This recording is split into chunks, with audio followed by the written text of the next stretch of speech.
देखिए मेजर साहब, इस तरह की जो आप बात कर रहे हैं कि हमारे यहाँ लड़ाई झगड़े होते हैं और शिया सुन्नी और ये सब, ये तो भारत में भी होता है। भारत में भी जो मुस्लिम रहते हैं वो भी शिया सुन्नी करके लड़ रहे होते हैं, और जहाँ पे भी बहुत सारे लोग होते हैं, इवन हिंदू कम्युनिटी में भी जो बहुत सारी जात वगैरह होती हैं उनके आपस में क्लैशेस रहते हैं। लेकिन यहाँ पे तो ये भी कहा जाता है कि इन सब के पीछे भारत है। उसमें आप क्या कहेंगे? आप लोग बलूचिस्तान में भी हमें कहा जाता है कि जी भारत जो इंटरफेयर कर रहा है। इवन शिया सुन्नी झगड़े को भी एक टाइम पे कहा गया था, लास्ट ईयर में कल हुआ था, तो यही कहा था कि इंडिया करवा रहा है। तो ये बार बार इंडिया अपने सारे काम छोड़कर और पाकिस्तान के पीछे जो बताया जाता है पड़ गया है, तो इसकी क्या वजह हो सकती है? देखिए, बात यह है कि आपने भारत को दुश्मन करार दे दिया। आपसे मेरी मुराद पाकिस्तानी एस्टेब्लिशमेंट से, पाकिस्तानी जो इंटेलेक्चुअल एंड थिंकिंग क्लास है। आपने बोल दिया भारत हमारा दुश्मन है, तो आप दुश्मन से क्या चाह रहे हैं? वो आरती उतारेगा आपकी, आपको मिठाई खिलाएगा, खाने पे बुलाएगा। दुश्मन का काम है साजिश करना। अगर आप कहते हैं भारत ने साजिश करी, तो करी होगी, मैं मना नहीं कर रहा, मुझे नहीं पता इसके बारे में, लेकिन करी होगी, क्योंकि भाई अगर आपने हमें दुश्मन करार कर ही दिया, आपने बोल ही दिया कि भाई तुम दुश्मन हो, तो दुश्मन तो अपना काम करेगा। और हमने आपको करार कर दिया कि आप दुश्मन है। आप एक बात देखिए ना कि आरजू जी एक बात पूछिए, चलिए आप ये कहते हैं कि इंडिया पाकिस्तान के अंदर शिया सुन्नी फसाद के पीछे आपने बोला कि भारत है, ठीक, चलिए फर्ज कीजिए बात सच है, मैंने मान लिया कि भारत है इसके पीछे। भारत, इजराइल, अमेरिका, कोई भी मुल्क तभी आपके मुल्क का फायदा उठा सकता है जब भाई भाई आपस में लड़े। मेरा आपसे वही सवाल है जो मैंने क्वेश्चन नंबर 1 में जवाब दिया था कि अमन का गहवारा होना था पाकिस्तान को, उम्मत का लीडर होना था पाकिस्तान को। ईमान इतना कमजोर क्यों है पाकिस्तानियों का कि कोई भी बाहर वाला आके हल्की सी चिंगारी लगाता है तो आग लग जाती है? या तो ईमान में प्रॉब्लम है, जो आपके दिल में है ईमान आपका मजबूत नहीं है, ठीक है ना? ऐसा आपने कभी देखा है सऊदी अरेबिया में आपस में झड़प हो गई, लड़ाई हो गई, या ईरान में हो गई कहीं जा, या दुबई में लोग एक दूसरे को काट रहे हैं, या मस्जिदों में बम फूट रहा है? अगर इंडिया टेररिज्म स्पॉन्सर कर रहा है पाकिस्तान में, शिया सुन्नी के बीच में फसादात अगर इंडिया स्पॉन्सर कर रहा है, चलिए आप कहते हैं हाइपोथेटिकली, मैं मान लेता हूं, आप कह रही हैं ठीक कह रही होंगी, कोई बात नहीं, हमने मान लिया, इंडिया ग्रेनेड दे सकता है, उसकी पिन निकालने वाला और मस्जिद के अंदर फेंकने वाला तो मुसलमान ही है। ऐसा तो नहीं कि मेजर बारावालिया ने फेंक दिया उसको, मैं तो नहीं गया कभी पाकिस्तान। तो आपको ये समझना पड़ेगा कि रादर देन आप ये बोलें कि ये साजिशें हो रही हैं और ये लोग हमारे पीछे पड़े हैं और सब लोग कमरे में बैठ के सारा काम छोड़ के यही काम करते हैं, पाकिस्तानियों को ये सोचना चाहिए कि हमारे बीच में एकता क्यों नहीं है, हमारे बीच में एकता यानी कि यूनिटी क्यों नहीं है? जिन्ना साहब तो कहकर गए थे ना, यूनिटी, फेथ एंड डिसिप्लिन। तो यूनिटी कहाँ है, फेथ कहाँ है, डिसिप्लिन कहाँ है? हैट्रिक तो नहीं हो सकता ना कि तीनों विकेट उड़ गए एक साथ। लेकिन सर, अगर यही बात मैं कश्मीर के लिए कहूं कि जब आप लोग कहते हैं कि पाकिस्तान जो है वो लोगों को भेज रहा है या पाकिस्तान मदद कर रहा है, तो उस वक्त आप ऐसा क्यों नहीं सोचते कि आपके उधर कश्मीर में यूनिटी नहीं है, कि आप लोग इस चीज को नहीं रोक पा रहे? वही चीज जो आप हमें कह रहे हैं।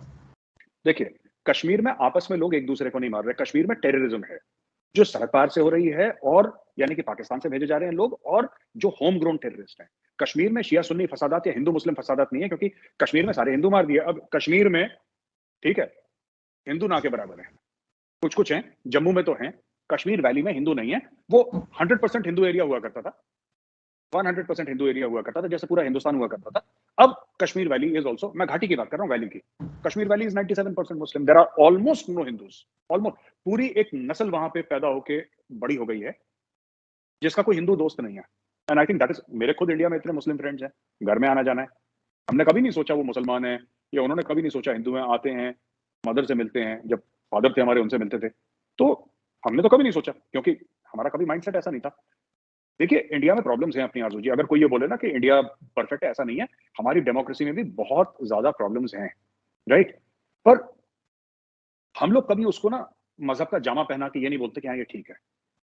क्या इंडिया में राइट्स होती हैं? होती हैं। क्या दो कम्युनिटी के लोग एक दूसरे को मारते हैं? बिल्कुल मारते हैं। क्या इंडिया में गरीबी है? है। पर हम इसके बारे में झूठ नहीं बोलते। हम ये नहीं बोलते नहीं नहीं नहीं साहब, इंडिया में तो ऐसा है कि जैसे आप एयरपोर्ट से उतरेंगे तो हर जगह चमक रहे हैं 200 वॉट के बल्ब। ऐसा नहीं है। और जब तक हम सच नहीं बोलेंगे, जब तक आप लोग सच नहीं बोलेंगे, तब तक ये मसला कहीं, मतलब प्रॉब्लम सॉल्विंग का तो पहला ये है कि you must realise there is a problem. तो ऐसा ये कि साजिशें, देखिए बात यह है कि इंडिया की पिछले, ये मैं आपकी इजाजत तो मैं एक और चीज बोलना चाहता हूँ जी, कि काफी लोगों का ना ये था कि इंडिया के, और काफी आपके टॉप एंकर्स भी बोलते हैं कि साहब इंडिया में इलेक्शन में सबसे बड़ा जिसने पाकिस्तान को गाली दी थी वो इलेक्शन जीत जाता है। ये ऐसा पाकिस्तान में अक्सर टेलीविजन एंकर्स बोलते हैं। आपको पता है पिछले साल इंडिया का total export crossed 650 billion US dollars, जिसमें 400 बिलियन नॉन आईटी था।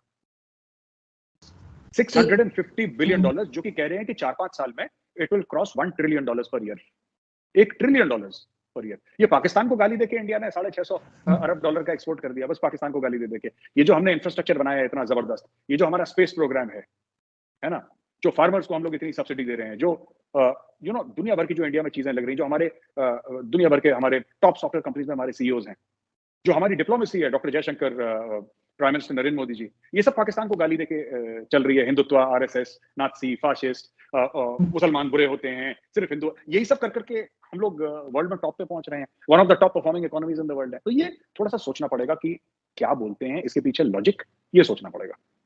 नहीं, आपके फॉरेन मिनिस्टर की तो खैर सब तारीफ करते हैं, इवन इमरान खान साहब भी जाते जाते तारीफ कर गए हैं, और उससे पहले भी लोग यहाँ पे बहुत ज्यादा इंप्रेस हैं। लेकिन आपको नहीं लगता कि पूरी दुनिया के साथ जो है वो अच्छे टर्म्स है, लेकिन आपके पड़ोसी के साथ अगर अच्छे ताल्लुकात ना हो तो ये चीज कुछ ज्यादा अच्छा आपके लिए, मतलब ना हमारे लिए सही है और ना ही भारत के लिए सही है?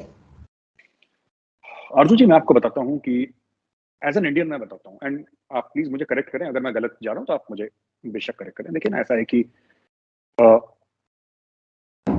अटल बिहारी वाजपेयी जी राष्ट्रीय स्वयंसेवक संघ के थे, जिसको इमरान खान फाशिस्ट बोलते हैं और जिसको इमरान खान कहते हैं कि ये बुरे लोग हैं वगैरह वगैरह, ऐसा इमरान खान का कहना है। और काफी पाकिस्तान में भी 99% लोग यही सोचते हैं।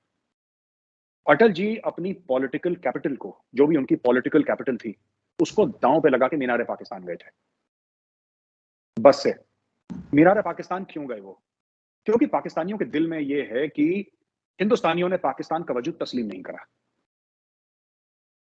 हमारा हाई कमीशन इस्लामाबाद में है, आपका हाई कमीशन नई दिल्ली में है, लेकिन हमने आपको तस्लीम नहीं करा। हमारे डिप्लोमेटिक टाइज हैं, लेकिन हमने आपको अब तस्लीम कैसे करता है? मतलब क्या हो जाए कि एक मुल्क को यह भरोसा हो जाए कि दूसरा मुल्क हमें तस्लीम करता है? जी, दिल से तस्लीम, दिल का क्या यही लव अफेयर चल रहा है इंडिया पाकिस्तान के बीच में कि दिल से तस्लीम नहीं करा? अरे भाई, साफ सीधी बात है आदू जी कि पाकिस्तान एक खुद मुख्तार मुल्क है, और इंडिया अगर अपना हाई कमिश्नर भेज रहा है और पाकिस्तान भेज रहा है, इसका मतलब दोनों मुल्क एक दूसरे को खुद मुख्तार समझ रहे हैं, इसमें तस्लीम करना ना। पर ठीक है, शिकायत थी, मैं ये नहीं कह रहा इसी शिकायत को लेकर, लेकिन वाजपेयी जी गए, उसके बाद कारगिल हो गया, ठीक है।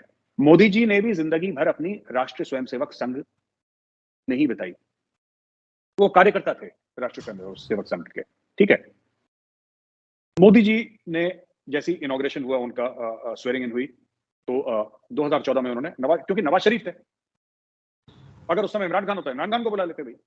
अब पाकिस्तान ने जिसको चुना उसी को तो बुलाएंगे, तो उन्होंने नवाज शरीफ को बुला लिया, ठीक हो गया। उन्होंने नवाज शरीफ को बुलाया, उसके बाद आपको पता है उड़ी उड़ी का ये सब हो गया। You are aware of all the dynamics. तो आरजू जी, ऐसा होता है कि इंडिया में एक बहुत ज्यादा एक ट्रस्ट डेफिसिट है, और ये एक इंडियन जो एस्टेब्लिशमेंट है या इंडियन जो थिंकिंग है, even at the PMO level में, आपको let me be very blunt today, मैं आपके प्रोग्राम में मतलब आई थिंक 1.5-2 साल के बाद आ रहा हूँ। आरजू जी, ऐसा है कि एट द टॉप लेवल कहीं ना कहीं ये लगता है कि यार अगर हम हाथ बढ़ाएंगे ना तो धोखा होगा।